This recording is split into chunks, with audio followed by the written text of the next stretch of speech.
La génération tête baissée, ceux qui ne peuvent plus vivre sans écouteurs aux oreilles, transforment le port des l'oreillette en effet de mode. Tout ceci n'est pas sans conséquence. Betty Andjembe et Pierre Clafer est là. Les oreillettes, encore appelées écouteurs, sont des accessoires issus de l'évolution technologique. Ces outils à multiples usages présentent des avantages, entre autres le divertissement sans déranger son voisin. Personnellement, j'utilise le kit pour écouter de la musique et ça peut me permettre aussi de répondre aux appels sans faire sortir le téléphone de la poche. J'ai besoin de traverser la route, il y a trop de voitures.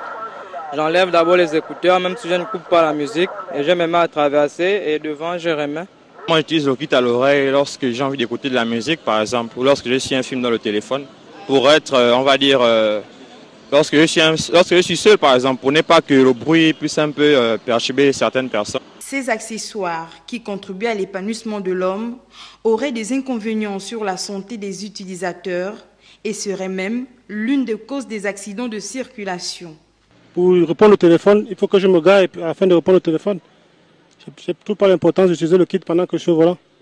Je ne pense pas qu'il y ait une utilité particulière du kit au volant parce que c'est même dangereux. Si celui qui a le kit à l'oreille en train d'écouter de la musique, en général, il le met à fond et il n'a pas le temps d'écouter si un autre usager klaxonne, il n'entendra pas. Et surtout aussi quand vous utilisez le kit avec la musique forte, quoi, ou le volume augmenté, donc ça aussi c'est pas bon. Donc il ne faut pas utiliser ça tout le temps.